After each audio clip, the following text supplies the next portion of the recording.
사랑받지 못함의 정도가 내가 원하는 형태의 사랑을 못 받았을 뿐이지, 진짜 아무리 내가 생각해도, 내가 아무리 주변에 얘기한다 하더라도 이거는 내가 원하는 사랑을 받지 못했을 뿐이지, 부모가 나를 미워하거나 학대하거나 부모의 잘못을 하나도 찾을 수 없다라고 하게 되면은, 그때는 오히려 나의 인생을 힘들게 하는 거는 과거의 사랑받지 못함이 아니라 지금의 내가 더 문제가 될 수도 있겠지요. 사랑받지 못함의 강도와 빈도에 따라 달라지게 되는 거예요. 어떤 사람한테 사랑받지 못하면요, 맨날 맞고 맨날 욕먹고, 성인이 되면은 맨날 부모님이 돈 뜯어가고 담보 세워서 빚쟁이로 만들고, 그분은 절대로 행복하게 살아갈 수가 없지요.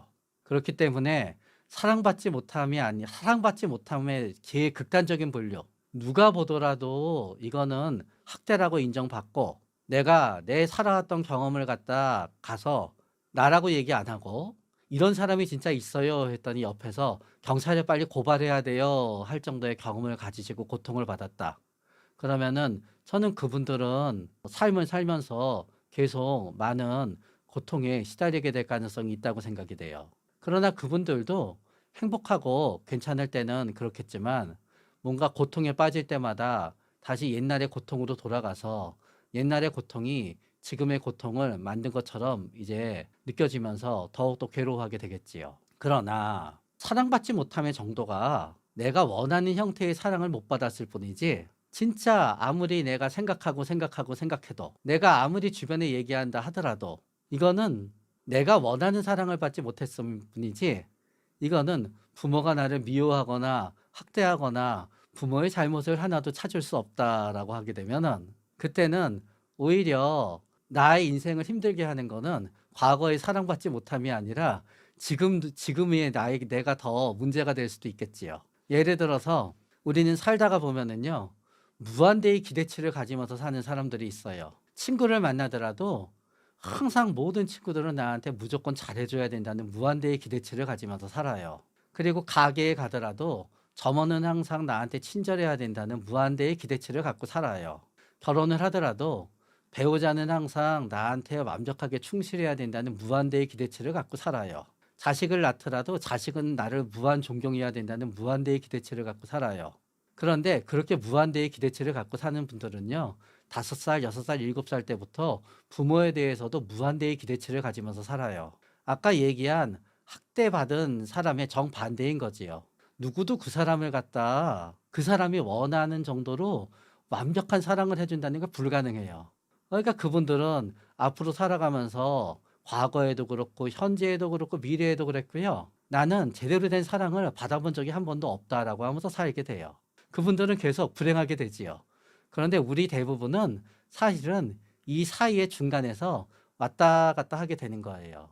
그래서 어렸을 때 내가 원하는 완벽한 형태의 사랑은 받지 않았으나, 내가 행복하고 잘 풀릴 때는 어렸을 때 있었던 나쁜 일들을 다 잊어먹고 살고, 내가 살아가면서 일이 잘 안 풀리면은 다시 생각나고, 또 어렸을 때는 우리 부모님이 나한테 좀 심하게 대했지만 성인이 되고 나서 그 행동이 일절 멈추게 되면은 한참 동안 그거를 갖다 잊어먹고 그래도 하면서 부모님을 소용하면서 살다가 내 나이 50 됐는데 80인 부모님이랑 또 한바탕 싸우게 되면은 다시 10살 때 일이 생각나면서 사랑받지 못했어 하는 생각이 들고, 그러다가 또 2, 30년 동안 부모님이랑 잘 살게 되면 잊어먹다가 굉장히 사이가 좋을 때 부모님이 돌아가시면은 본인을, 부모님의 마음을 몰랐던 불효자로 생각하면서 평생을 살아가게 되는 건데, 그러다가 몇 년 더 사시다가 부모님이랑 나랑 최악일 때 부모님이 돌아가시게 되시면은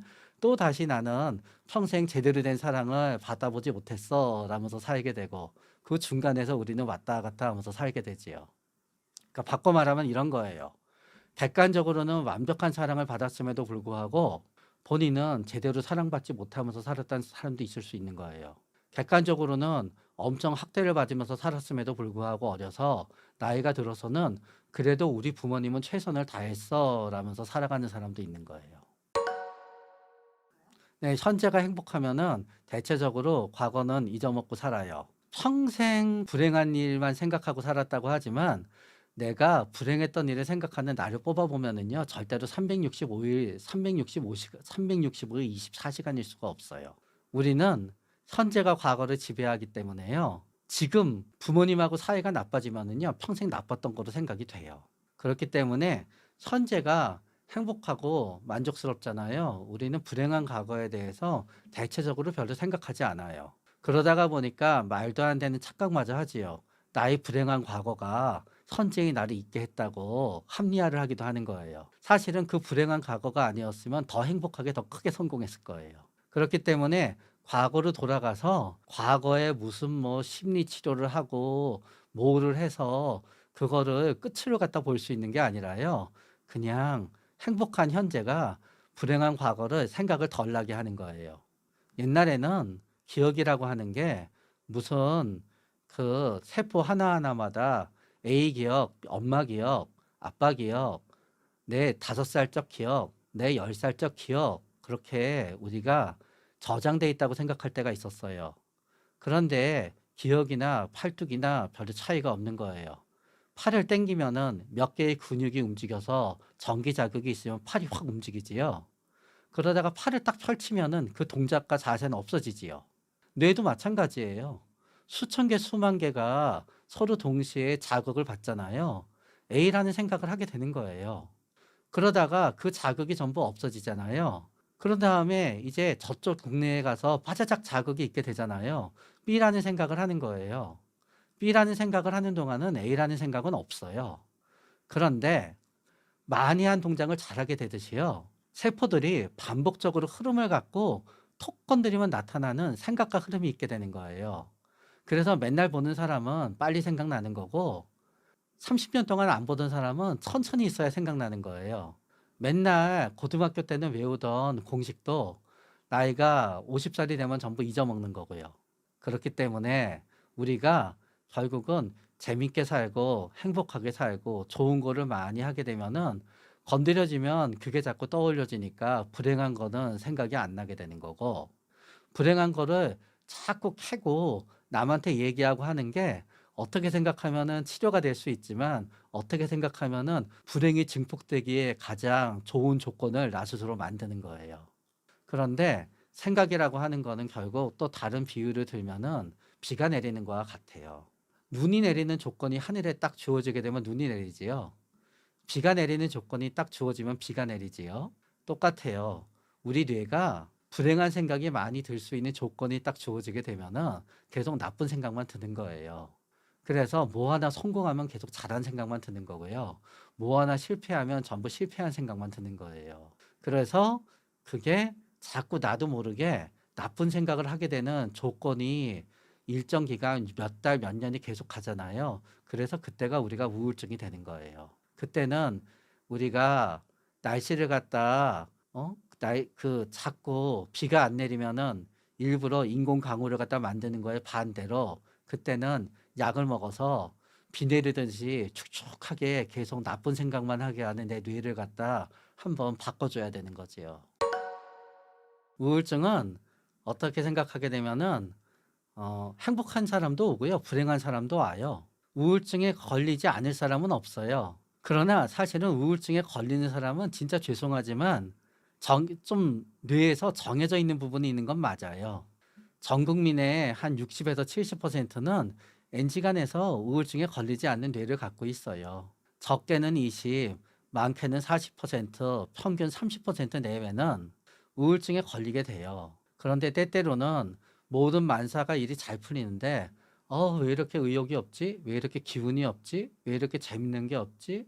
왜 이렇게 맨날 짜증이 나지? 왜 이렇게 맨날 술만 먹지? 왜 이렇게 맨날 단 것만 먹어서 살이 찌지? 하는 식으로 본인은 만사가 안 풀리는 몇 개월을 보내게 되는 거예요. 그러나 나한테 우울증이 찾아왔을 때 불행이 같이 찾아오게 되면은 굉장히 깊고 불행하고 우울하고 그렇게 길게 가게 되는 거지요. 그래서 우울증과 불행이 만나게 되면은 그거는 최악인 거예요. 그러니까 우울증에 걸리고 싶지 않다라고 하게 되면은 가급적 불행을 잘 피하고 내 인생에 계속 장미꽃이 오는 행복이 오는 것도 중요하지만 불행이 오지 않도록 뭔가 조심을 잘하는 게 낫겠지요. 우울증을 자가 진단할 수 있는 방법은 굉장히 간단해요. 우울증이라고 하는 거는 몇 가지 범주가 모이게 되면 이제 우울증이 되는 거예요. 그러나 첫 번째로 진짜 오해를 좀 풀어서 설명해야 되는 부분이 있어요. 우울증은 별로 그다지 잘된 번역이 아니에요.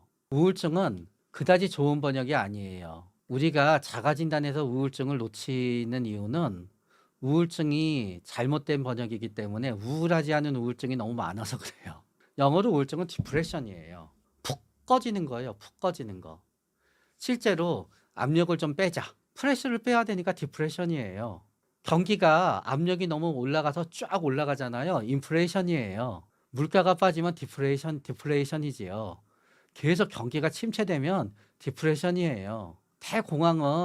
공황은 패닉이기도 하지만 또 반대로 대공황은 또 디프레션이기도 한 거예요. 그래서 디프레션에는 뭔가 딱 깔아지고 잘 안 된다는 의미가 있는 거예요. 그럼 우울증의 첫 번째, 우울한 기분, 슬픈 기분이라고 하지만 이거는 꼭 눈물 흘리고 슬픈 기분이 아니라요. 뭔가 안 좋은 기분이 계속 오래 가게 되면은 이거 역시 디프레션인 거예요. 그리고 디프레션의 가장 커다란 증세 중에 하나는 굉장히 피곤하다예요. 그리고 나서 만사가 귀찮다예요. 게을러져요. 그런 다음에 잠을 자는 것도 우리는 우울증 하면은 잠을 못 자야만 된다고 생각하거든요. 근데 그렇지가 않아요. 우울증일 때 만약에 내가 직장에 안 나가도 되는 1년이잖아요. 나는 늦게 자고 늦게 일어나면서 하루에 12시간, 13시간 더 많이 잠을 자게 될 수도 있는 거예요. 사실은 우울증일 때는 우리가 잠을 못 자는 게 아니라요. 잠을 늦게 자게 될 뿐이에요. 우울증인 동안은 생활의 주기가 바뀌기 때문에 나는 원래 11시에 자서 7시에 일하는 사람이다. 그러면은 죽었다 깨어나도 어떤 분은 새벽 3시에 자서 12시에 일어나는 사람으로 바뀌게 돼요. 그렇게 살면 좋아요. 그런데 그거를 7시에 일어나기 때문에 내가 불면증이 생기게 되는 거예요. 내처 늦게 자고 늦게 일어나도 된다 그랬을 때 디프레션인 대부분의 분들은 불면증이 아니라 늦게 잘 뿐이지 늦게 일어나서 오히려 더 많이 자요. 그러면서 체중도 변하게 돼요. 많은 분들은 체중이 줄기도 하지만 사실은 요새는 체중이 준다는 과거고 요새는 우울증일 때 오히려 체중이 느는 분들이 더 많이 생겨요. 우울증일 때는 먹고 싶을 때 먹고 싶은 거를 먹고 싶은 만치만 먹을 수 있어요. 우울증일 때는 아침, 점심, 밥맛이 별로 없어요. 저녁까지. 밥은 별로 먹고 싶지 않아요. 그랬을 때 억지로 밥을 먹으면은 배가 아프거나 토하게 돼요. 대신 밤이 되게 되면은 내가 좋아하는 게 과자가 되건 단 게 되건 치킨이 되건 밤에 한 번에 몇 끼를 갖다 한 3끼를 몰아 먹을 수 있게 되지요. 어떤 분은 그것도 먹을 수가 없어요. 그러니까 어떤 분은 음료수만으로 우울증을 나는 거예요. 밥 대신 음료수를 먹으면 돼요. 어떤 분은 밥 대신 계속 술을 마셔요. 소주 한 병은 밥 2공기에 해당되는 열량이 돼요. 그것도 바뀌게 되지요. 그래서 결국은 그렇게 되면서 어떤 분은 되게 짜증이 많이 나요. 왜 짜증이 많이 나느냐? 짜증이 많이 나는 이유는 안 돼요, 뭐가 자꾸. 옛날에는 누가 저거 좀 갖다 줘. 그럼 갖다 줬어요. 지금은 생각이 들어요. 아, 저게 왜 나한테 시켜? 짜증이 나요. 옛날에는 누가 나한테 1시간 하소연해도 얘기 들어줬어요. 15분 들으면은 머리가 텅 비어요. 왜 저래? 그리고 우울증의 증세 중에 하나는요, 업무 능력이 떨어져요. 집중이 안 되기 때문에 건망증이 생기게 되고 일을 제대로 할 수가 없어요. 그런 다음에 우리가 우울증의 증상인데 가장 놓치는 거는 여기저기 아프다는 거예요. 허리가 아프든, 목이 아프든, 머리가 아프든, 온몸이 이상하게 타오르듯이 아프든, 내가 아파 죽겠는데 병원에 가서 도저히 진단이 나오지 않으면은 우리는 막 그냥 굉장히 통증을 유발하게 되는 엄청나게 많은 무시무시한 병을 생각하게 돼요. 그러면서 이게 우울증이라는 걸 놓치죠. 근데 그렇게 온몸이 아프잖아요. 그럼 마음이 우울해져요. 그래서 우울하다고 생각하지 놓치게 되는 거예요. 결국은 만약에 우리의 인생을 돌이켜 봤을 때 내가 고등학교 다닐 때 원래는 나 꽤 공부 열심히 하는 사람이었는데 6개월쯤 갑자기 공부하지도 않고 왜 공부해야 되는지도 모르고 한번 왕창 성적을 망쳐봤어. 나 대학교 때 도대체 왜 열심히 들어가서 내가 좋아하는 과였는데 왠지 적성이 안 맞고 학교가 안 맞아서 그만두고 한 6개월 동안 헤매봤어. 사랑하는 사람이랑 헤어지고 나서 1년 동안 거의 뭘 해도 사는 재미가 없었어. 그러면은 나는 과거에 우울증이 있었던 거예요. 그렇기 때문에 결국은 좀 더 말씀드리게 되면은 뭔가 내 뜻대로 안 돼요. 그러면서 몸도 내 생각에 정상이 아니에요. 마음도 정상이 아니에요. 집중력도 떨어져요. 일도 못 하겠어요. 나 원래 ADHD인가 아닌가 생각이 들어요. 원래 안 그러던 분인데. 그러면서 어떤 분은 몸이 여기저기 아픈데 병원에 가서 진단도 안 나와요. 어떤 분은 갑자기 공황 발작이 생겨요. 그러면서 식사 습관도 왠지 바뀌게 되고 수면 습관도 바뀌어요. 그리고 짜증도 많이 나고 화도 많이 나요. 그러면 그때는 우울증의 가능성이 높아요. 우울하지 않더라도 우울증일 수 있어요. 때때로는 내가 굉장히 불행해지고 내가 굉장히 고난에 빠지지 않았으면은 이 친구와 나는 진정한 우정을 이어갈 거야 라고 생각했던 사람이 내가 고초와 곤란을 겪음으로 인해서 진정한 친구가 아니게 될 수도 있는 거지요. 내가 생각하는 진정한 좋은 친구의 기준을 내가 충족하게 되면은 내가 진정한 좋은 친구일지언정 아마 내 주위에 내 친구 10명이 다 나한테 진정한 좋은 친구가 되진 않겠지요. 그러나 그 중에 한두 명은 나의 서로 진정한 좋은 친구가 될 수 있을 거예요. 진정한 친구가 각자의 기준에 따라 다른 거예요. 만약에 어떤 사람이 나는 하룻밤 신나게 놀면 진정한 친구여야 하면 되는 건데 우리의 진정한 친구는 내가 굉장히 고통에 빠지고 끔찍해졌어도 나를 버리지 않을 사람을 우리는 진정한 친구라고 생각하거든요. 그런데 내가 어떤 형태의 끔찍한 고통에 빠질지 우리가 알 수가 없어요. 만약에 내가 신용불량자가 돼서 100억이 필요해요. 그러면 그때는 돈이 없는 친구들은 내 진정한 친구가 되지 못하는 거예요. 애초에 돈이 하나도 없으면 포기하겠지요. 그러나 돈이 좀 있는 친구들인데 나한테 기꺼이 돈을 빌려줄 정도가 아니면은 진정한 친구가 아닌 거예요. 나는 어떤 친구랑 맨날 새벽에 밤을 새워서 술을 마시고 그로 인해서 온 가족의 욕을 먹으면서 우리들은 그 욕을 극복하는 진정한 친구야라고 생각하면서 살았어요. 그런데 내가 간경화에 걸려서 술을 못 먹게 됐어요. 그러면 우정이 이어질 것 같지요? 다 깨져요. 그러면 그때는 진정한 친구가 안 되게 되는 거지요. 그렇기 때문에 우리는 만약에 내가 진짜 죽을 것 같은 위기에 놓였는데 거기에서 나를 구해줄 수 있는 사람을 나의 진정한 친구라고 생각하게 되면은 그거는 내가 어떤 위기에 빠지냐에 따라서 진정한 친구가 달라지는 건데 우리는 나의 불행을 선택할 수가 없거든요. 그래서 때때로는 내가 굉장히 불행해지고 내가 굉장히 고난에 빠지지 않았으면은 우리는 이 친구와 나는 진정한 우정을 이어갈 거야 라고 생각했던 사람이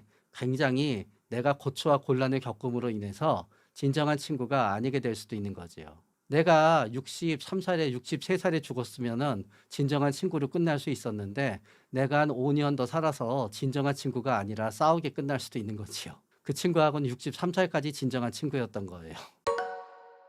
일단은 거기에 있어서는 우리가 생각하듯이 사라진다라고 느끼는 사람들이 있고요. 많이 줄어서 좋다고 느끼는 사람들도 있어요. 근데 이제 친구가 점점 줄어들 수밖에 없는 이유는 보통 친구라고 하는 게 겹겹이 쌓여나가기 위해선 중거 집단이 있게 돼요. 첫 번째 초등학교 친구들 계속 이사 가고 나이 많아지고 서로 딴 동네 살게 되면은 서로서로 별로 안 만나게 되지요. 중고등학교 때 친구들 마찬가지예요. 서로서로 동네 바뀌고 사는 곳이 달라지게 되고 하는 일도 달라지게 되고 누구는 유학 가고 누구는 이민 가고 그러면은 잘 안 만나게 되지요. 그런 다음에 직장에서 동료인데 진정한 친구라고 생각했었던 분들도 직장 옮기게 되면은 대부분은 안 만나게 되지요. 그런 다음에 결혼하기 전에는 친구여서 굉장히 진정한 친구들이었지만 다들 열심히 아이를 키우게 되면은 엄마면은 우리 아이 엄마들과 아빠면은 우리 아이 아빠들과 어울리다가 보면은 나는 친구랑 만날 시간이 줄어들게 되지요. 그러다가 보니까 중거 집단에서 멀리 있게 되고 중거 집단이 자꾸 바뀌다가 보면은 우리는 자꾸 한 친구랑 계속 이어지게 되는 게 굉장히 어려운 거예요. 그리고 누군가의 삶이 바뀌게 되면은 친구도 일종의 바뀌게 되는 거지요. 예를 들어서 좋은 얘기더라도 뭐 똑같이 어떤 연예인들이 넷이 있었는데 전부 다 가난하게 처음 시작했어요. 한 사람만 엄청 잘 나가는 거예요. 그러면은 뭐 네 사람이 끝까지 친할 수도 있겠으나 그 잘 나가는 사람의 입장에서는 나머지 세 사람이 부러워하는 얘기가 꼭 좋게만은 들리지 않겠지요. 그런 다음에 굉장히 잘 나가는 연예인이 자기는 아무 생각 없이 차도 몰고 오고 아무 생각 없이 명품도 걸치고 왔는데 나머지 친구들의 입장에서는 그다지 좋지가 않겠지요. 그리고 아무리 부자라지만 맨날 사주다가 보면은 조금 '왜 나만 사주나.' 생각도 들겠지요. 그러다가 보니까 살아가는 여건이 바뀌게 되면은 친구도 바뀌게 되겠지요. 그런 다음에 결혼하게 되면은 아무리 나는 이 친구가 좋더라도 배우자가 너무 그 사람을 싫어하게 되면은 좀 안 만나게 되기도 하겠고요. 그런데 친구가 자꾸 멀어지게 되는 이유는 우리 뇌에는 전부 다 본인이 감당할 수 있는 인간관계의 수가 무한대가 아니기 때문에 그래요. 그냥 누군가 생각나는 사람 이름 얘기해라 그러면은 10명 뭐 15명까지는 막 얘기하지만요. 그다음부터는 생각해야 돼요. 한 30명 넘어가면은 했던 사람 얘기 또 하게 되지요. 근데 살다가 보면은 우리가 다른 좋은 사람이 생겨서 이 좋은 사람이 잊히는 게 아니라요. 살다가 보면 끔찍한 시기에 맨날 원수만 생각하다가 보면은요. 내 친구 중에 한 명은 연락을 안 하게 돼요. 그래서 굴곡 없는 삶을 갖다 살아갈수록 우리는 친구들과의 우정을 쭉 유지할 수 있는 거고 굴곡 있는 삶을 살다가 보면은 많은 친구들과 헤어지게 될 수밖에 없는데 인생을 살다가 보면 굴곡이 없을 수가 없고 굴곡이 한번 있을 때마다 대부분 친구는 확 바뀌게 되지요. 친구는 많은데 불행하다. 뭐 공통점이라기보다 몇 가지 유형이 있을 수 있겠지요. 첫 번째는 이런 분들이 있어요. 자, A랑 B가 있어요. A는 B를 50만큼 친하다고 생각해요. B는 A가 100만큼 친하다고 생각해요. 그러면은 B는 항상 A에 대해서 서운하겠지요. 그런데 어떤 분은 모든 사람에 대해서 그래요. 자기는 모든 사람이랑 다 친하다고 생각해요. 나는 모든 사람이랑 다 100 정도 친하다고 생각해요. 그러나 그건 본인의 생각이었고요. 다른 모든 사람은 그분이랑 한 50 정도 친해요. 그러면 항상 사람들은 내가 애정을 쏟는 것만치 나한테 애정을 쏟아주지 않으니까 나는 굉장히 서운하게 되겠지요. 그래서 그거를 이제 HY 점수가 높다 그래요. 히스테리 점수가. 그러나 히스테리 점수가 높다 그래서 다 불행하다고 느끼진 않아요. 왜냐하면은 그래 나는 항상 사람들한테 잘해주고 괜찮은 사람이야라고 생각하게 되는데 그거를 억울해하는 사람이 있거든요. 그분은 나름대로 복수심이 있어서 그런 거예요. 그러면은 친구는 많지만 항상 나는 뒤통수 당해 그러면서 본인은 불행하다고 생각하겠지요. 어떤 경우에는 어떤 유형은 또 이런 유형도 있을 수 있는 거지요. 나는 항상 말할 사람이 있고 살면서 당한 나의 많은 고통을 갖다 이해해 줄 사람이 필요해요. 그런데 나는요, 처음에 누구를 사귈 땐 괴롭히지 않아요.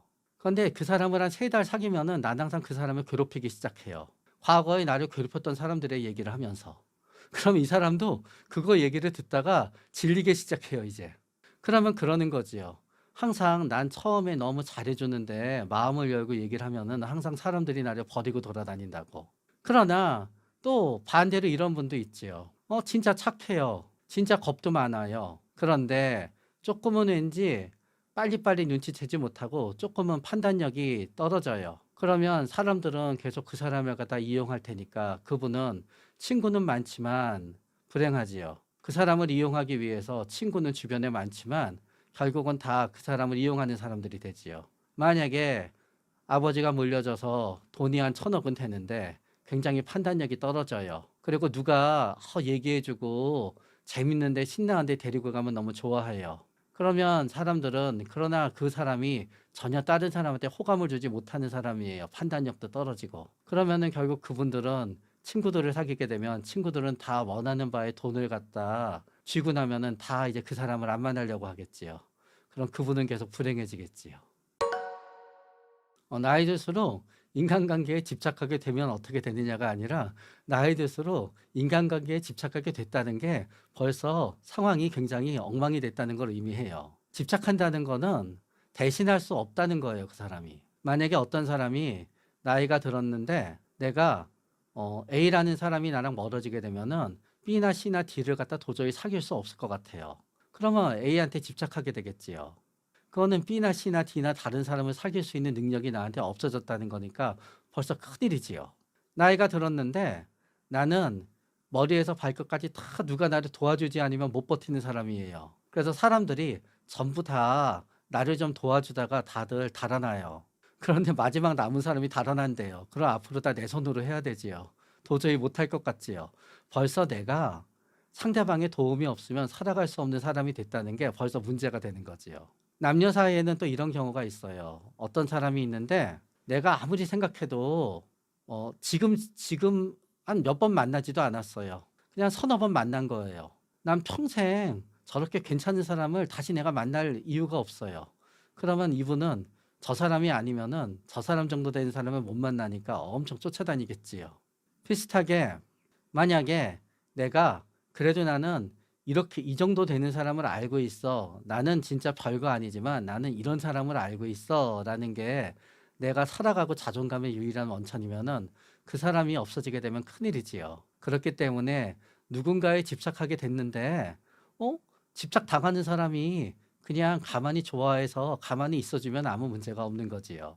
누구한테 집착하게 됐는데 집착 당하는 사람이 아무 보상도 없이 계속 속박당하는 것 같아서 싫어해서 떠나게 되면은 그때는 당연히 싸우게 되거나 아니면은 물리적이든 정서적이든 방법을 통해서 있게 하거나 떠나버리면은 또 집착할 다른 사람을 구하게 되거나 하면서 삶은 점점 쉽지 않게 되겠지요.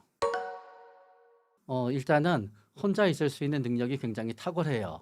우리는 유치원 어린이집 때부터 애들이랑 막 노는 거 싫어하고요. 굉장히 친한 단짝이랑만 놀든가 선생님이랑 그림 그리면서 노는 거 좋아하는 아이들이 있어요.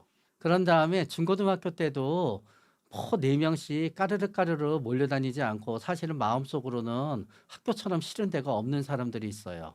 학교는 그냥 수시 원서 내려고 다니는 거지 시끄러운 학교에서 애들끼리 뛰어다니고 도대체 내가 선택하지도 않는 아이들이랑 한 공간에 있어야 되고 시끄럽고 그러면서 혼자 다니면은 너 왜 혼자 있니? 선생님이 와서 얘기 걸고 생각만 해도 학교가 지긋지긋하다는 사람들은 생각보다 굉장히 많아요. 그분들은 혼자 있는 게 굉장히 커다란 기쁨이에요.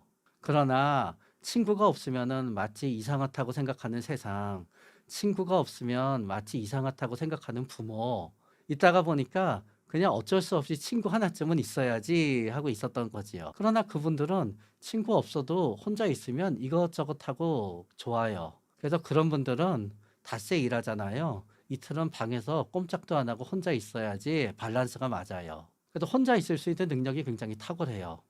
그리고 모든 일이든지 거기다가 게다가 알아서 혼자서 뚝딱뚝딱 잘하잖아요. 남한테 부탁할 필요가 없으니까 부탁하기 위해서 누구를 만날 필요도 없어요. 그렇기 때문에 혼자 있을 수 있는 능력이 있고 혼자 있는 게 좋고 혼자 있을 때 할 수 있는 재밌는 게 굉장히 많고 그러고 뭔가 이렇게 해야만 되는 일이나 어려움이 있어도 혼자서 뚝딱뚝딱 잘하면 잘 되지요. 그러나 이런 경우가 있어요. 아무도 안 만나요. 근데 조기 축구에만 나가요. 축구는 진짜 좋아하거든요. 사람 만나는 건 싫은데 축구는 혼자서 못 하잖아요. 내가 피파 게임을 하지 않는 이상. 그러니까 그런 분들은 사람은 안 만나지만 축구를 하기 위해서 어쩔 수 없이 조기 축구에 가서 사람을 만나지요. 본인부터 진정한 좋은 친구가 되면 돼요. 만약에 내 진정한 좋은 친구는 나한테 이거를 해주는 거야, 저거를 해주는 거야 하게 되면은요, 그 친구의 입장에선 뭐예요? 나는 진정 호구인 사람밖에 더 되겠어요? 그러니까 진정한 좋은 친구를 얻고 싶으면요, 본인부터 진정한 좋은 친구가 되면은 돼요.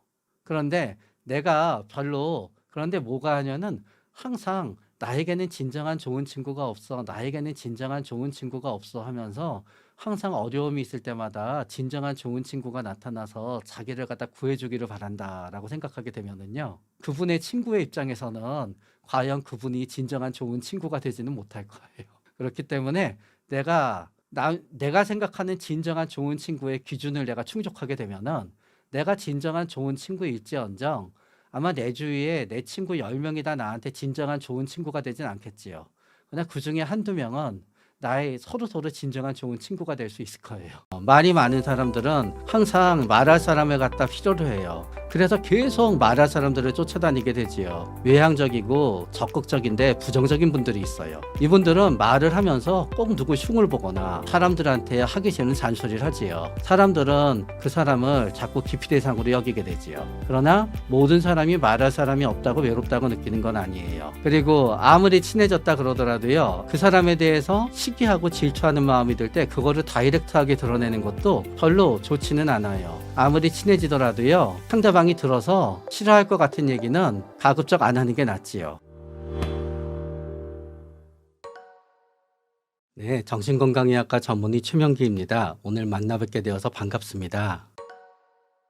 첫 번째는 이 세상에는 형이나 동생같이 가까운 사람을 만들고 싶어하는 사람과 형이나 동생처럼 가까운 사람을 만들고 싶어하지 않는 사람이 있습니다. 예를 들어서 어떤 사람은 몇 번, 한 5번 만났어요. 물론 당연히 나랑 엄마 아빠가 다르니까 형이나 동생이 아니지요. 형, 동생 하면 우린 친근해서 좋아할 것 같잖아요. 사실은 상당수의 사람은 그거를 질색합니다. 그렇기 때문에 우리가 형이나 동생을 만들기를 좋아하는 사람들을 친근함 추구형이라 그래요. 온 세상 사람들이 자기랑 친해져야지 본인은 마음이 편해요. 형이랑 동생을 만들고 싶지 않은 사람은 거리두기 타입이라 그래요. 우리는 거리두기 타입이라 그러면 싸늘할 것 같지요. 직장에서 출세했는데 수행원도 거느리지 않고 사람들한테 깍듯이 예의를 지키는 사람은 본인이 소탈해서도 있지만 본인이 그렇게 섞이고 싶지 않은 거예요. 그래서 거리두기 타입의 사람들은 애초에 형이나 동생을 만들지 않아요. 그런데 부모 형제도 아닌데 형이나 동생을 많이 만드는 사람들은요, 그 욕구 속에 결국은 같이 얘기하고 잡담하고 재밌게 떠들려고 하는 거예요. 그러다가 보니까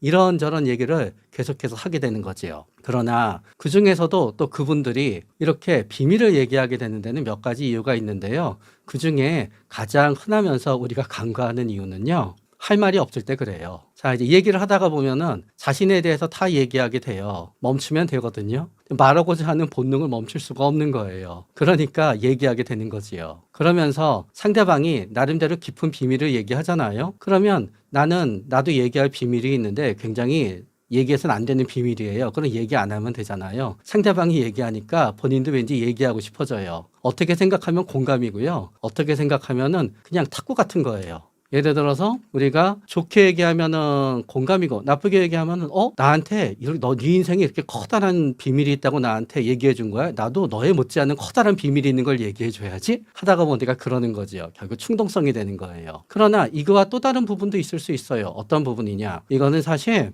그냥 사회에서 만난 친구 동생 사이에서는 별로 일어나지 않고요. 진짜 사랑하는 연인 사이에서 가끔 생기는 일인데요. 나의 가장 커다란 치부나 비밀을 저 사람이 알고 있지 않으면은 나를 온전히 사랑해주지 않는다는 느낌이 드는 거예요. 그러니까 그거를 알려주기 전까지는 완벽한 가까운 관계가 아니라 굉장히 거리가 있는 일종의 가식적인 거라고 생각을 해서 그거를 넘게 되는 거지요. 또 그러면서 또 이런 심리도 있어요. 그 비밀이 굉장히 상대방이 알게 되면은 나를 싫어할 거라고 생각한 걸 던짐으로 인해서 상대방이 나를 진정으로 좋아하는지 사랑하는지를 알아보고 싶은 거지요. 그러나 처음에 막 사랑할 때는 던지면 다 받아주거든요. 그러나 그게 영원히 받아준다는 뜻은 아니게 되는 거예요. 이런저런 이유들로 우리는 이렇게 나에 대한 비밀을 이렇게 얘기하게 되지요. 또 어떤 경우에는 이런 경우도 있어요. 내가 만약에 상대방이 알아서는 안 될 어떤 치부 같은 게 있잖아요. 치부 같은 게 있는 사람들은 중에 일부는 굉장히 겁이 많기 때문에 언젠가 그게 드러나면 어떡하지 걱정을 해요. 그러다가 보니까 상대방이 알아채기 전에 내가 먼저 선수를 치는 겸해서 그거를 약간 세탁을 해서 알려주는 경우도 생기는 거지요.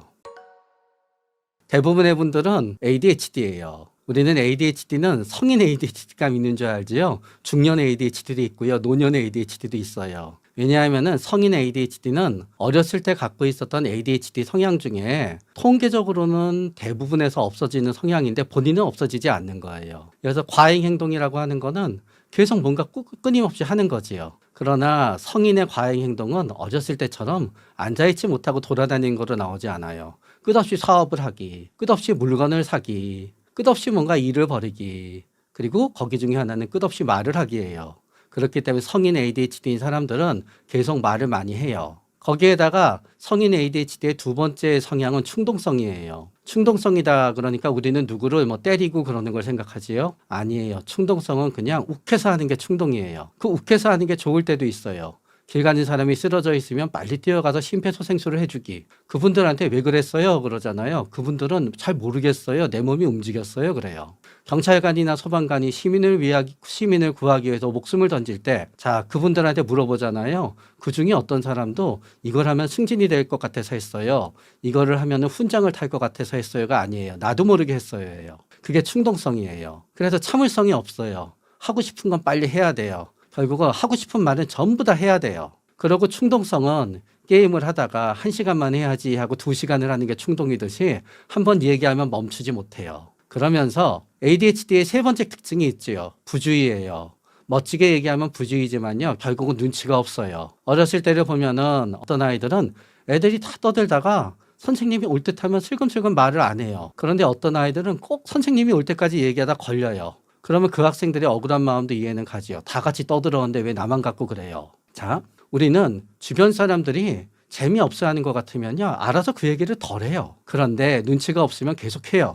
그 얘기를 좋아하는 줄 착각해요. 그러면서 충동성이 있고 부주의가 있기 때문에요, 누가 그 얘기를 하려고 주제를 돌리잖아요. 다시 그 얘기로 돌아와요. 그리고 누가 야 이제 그만 얘기하자 하려고 하잖아요. 끊고 내 얘기 들어봐 하면서 끝까지 해요. 그러다 얘기 못하고 하면 싸움 나요. 그렇기 때문에 끝없이 자기 얘기를 하는 분들 중에 진짜 죄송하지만 상당수는 ADHD인데, 이 ADHD는 25세 이전에 어느 정도 많은 부분이 없어지지만 그 이후에는 그 성향은 진짜 죄송하지만 40대, 50대, 60대, 70대, 80대가 된다 그래서 별로 바뀌지를 않아요. 그렇기 때문에 끝없이 얘기하지요. 그러나 똑같은 성인 ADHD 성향이 있지만 그래도 조심하는 분들이 있지요. 첫 번째는 겁이 많은 분들이에요. 겁이 많은 분들은 굉장히 친한 사람들하고 있을 땐 끝없이 얘기해요. 그러나 조금이나 낯설거나 공적인 자리나 그렇게 되잖아요. 겁이 많기 때문에 자연스럽게 눈치를 파악하는 건 아니지만 오히려 과도하게 눈치를 보면서 말을 삼가게 돼요. 또 어떤 분들은 굉장히 착하고 공감을 많이 하는 분들이 있어요. 이분들은 자기 얘기를 계속 많이 하고 싶은데요, 남의 얘기를 들어주다가 보니까 자기 얘기를 할 시간이 별로 없어요. 그래서 똑같은 ADHD 성향이 있더라도 겁이 굉장히 많거나 공감을 무지 잘하게 되면은 결과적으로 자기 얘기를 많이 하지 않지만 공감을 못해서 남의 얘기 듣는 것도 좋아하지 않고 사람들이 나를 싫어하는지 겁나지도 않으면서 성인 ADHD 성향이 있으면 나이가 들어도 항상 혼자서 말을 많이 하게 되지요. 나이 들어서 말을 줄이지 못해도 너무 세속적이어서 죄송하지만요, 내가 엄청 아름답거나 내가 엄청 외모가 출중하거나 내가 엄청 돈이 많으면요, 별일이 생기지 않아요. 그냥 사람들이 그거 보고 있고 사람들이 나하고 질려서 헤어지면은 또 다른 사람 만나고 또 다른 사람 만나고 또 다른 사람 만나면 되지요. 그러나 말이 많으면은 가까운 데서부터 문제가 생겨요. 말이 많으면은 배우자가 싫어하지요. 그런 다음에 말이 많으면은 자식들도 별로 좋아하지 않아요. 그래서 별로 찾으러 오지 않아요. 그런데 문제는 뭔가 하면은 말이 없는 사람들은 누가 안 찾아오더라도 혼자서 그냥 즐겁게 지내요. 말이 많은 사람들은 항상 말할 사람을 갖다 필요로 해요. 그래서 계속 말할 사람들을 쫓아다니게 되지요.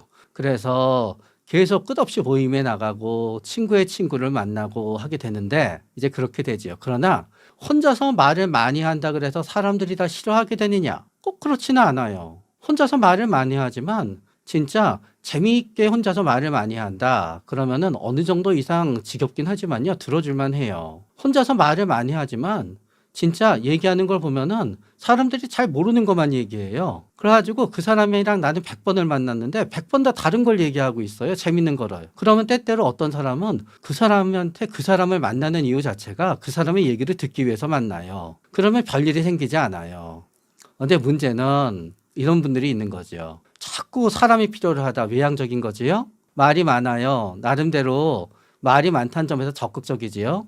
그런데 외향적이고 적극적인데 부정적인 분들이 있어요. 이분들은 말을 하면서 꼭 누구 흉을 보거나 말을 하면서 사람들한테 하기 싫은 잔소리를 하지요. 그러면은 결국은 많은 사람들이 그분이 특출난 재능이나 특출난 재력이나 특출난 외모가 있거나 뭔가 상대적으로 본인이 다른 사람이 그 사람의 말을 들을 수밖에 없는 강점이 있지 않다 그러면은 사람들은 그 사람을 자꾸 기피 대상으로 여기게 되지요. 그래서 그분들이 굉장히 좋아하는 곳이 자기를 쫓아낼래야 쫓아낼 수 없는 형태의 모임들이에요. 동창회에 동창이 나가면 쫓아낼 수 없잖아요. 너 왜 그렇게 말이 많니 하고. 그러니까 유난히 모임들을 좋아하게 되시지요. 그러나 모임이 줄어들게 되면은 그때는 그분들은 말할 사람이 없으니까 굉장히 외롭다라고 느끼게 되지요. 그러나 모든 사람이 말할 사람이 없다고 외롭다고 느끼는 건 아니에요. 어떤 분은 나이가 들면서 말할 사람이 줄어들어서 오히려 더 편하다고 느끼는 분도 있을 수 있는 거예요. 앞에 거짓말했던 거는 계속 일관되게 가는 쪽이 대체적으로 좋아요. 나는 유학을 갔다 오지 않았어요. 그런데 사람들이 내가 유학 갔다 온 줄 알게 됐어요. 그래서 사람들이 다 나 유학 간 줄 알고 내버려 두게 됐어요. 그러나 나중에 나 사실은 유학 갔다 오지 않았어라고 얘기했을 때 물론 드라마나 영화를 보면은 그동안 비밀을 감추느라고 너 진짜 고충이 심했겠다 하는 경우도 있지만 대부분 그 관계는 끝장이 나게 되지요. 그러니까 이미 앞서서 거짓말로 속인 거를 갖다 다시 거기에 대해서 나 진짜 그때 거짓말했어라고 진실을 밝히는 거는 항상 사람들은 그래요. 미리 얘기했으면 좋았잖니. 지금 이렇게 지금에 와서 얘기하니까 진짜 난 배신감을 크게 느껴 했지만요. 그거는 어제 얘기하고 오늘 얘기했어도 배신감을 똑같이 느껴요. 그렇다고 제가 평생 거짓말을 꼭 유지하자는 쪽은 아니에요. 그런데 이미 상대방이 믿게 해버린 거짓말들을 갖다 나중에 거짓이 아니라고 얘기할 때는 거기에 대해서 상대방이 나를 용서해주지 않을 거라는 단단한 각오를 하고 용감하게 우리가 얘기하면 돼요. 그리고 또 아무리 가까이 사이가 되어도 안 좋은 얘기는 내가 진짜 한때 너 진짜 싫어했었어. 이런 얘기 별로 좋지 않아요. 친하다고 생각하니까 친해진 다음에 나 처음 너 봤을 때 너 진짜 사람이 아닌 줄 알았어. 뭐 이런 식으로 좋지 않아요. 그리고 아무리 친해졌다 그러더라도요. 진짜 그 사람에 대해서 친하지만 시기하고 질투하는 마음이 들 때 그거를 다이렉트하게 드러내는 것도 별로 좋지는 않아요. 결론은 뭐냐. 아무리 친해지더라도요. 상대방이 들어서 싫어할 것 같은 얘기는 가급적 안 하는 게 낫지요. 그러나 다시 정리해보면 첫 번째, 거짓말은 안 하는 게 좋지만 내가 의도적으로 거짓말을 했건 하다 보니 나는 거짓말을 한 게 아닌데 상대방이 나에 대해서 거짓으로 믿었는데 내가 그거를 갖다 시정하지 않고 오랜 관계가 지나갔는데 거기에 대해서 내가 정의하기 위해서 진실을 얘기할 때는 굉장히 커다란 각오를 갖다 해야 된다는 거지요. 그 다음은 상대방에 대해서 굉장히 지금은 아니더라도 과거에라도 굉장히 안 좋은 느낌을 가졌다. 그거 역시 피해야 되는 게 맞지요. 그런 다음에 얘기를 하다가 보니 상대방이 내가 아는 사람이 이거를 얘기하면은 틀림없이 싫어할 게 뻔해요. 예를 들어서 나는 나의 정치적 성향을 밝히지 않았어요. 근데 난 상대방의 정치적 성향을 알아요. 그러나 맨날 그 사람은 내가 나의 정치적 성향에 해당되는 정당과 정치인을 욕해요. 친해지다가 보면은 얘기해도 될 것 같거든요. 얘기하면은 결국은 사이가 멀어지고 다투게 되지요. 그런 거 역시 얘기하지 않는 게 좋다고 생각이 돼요.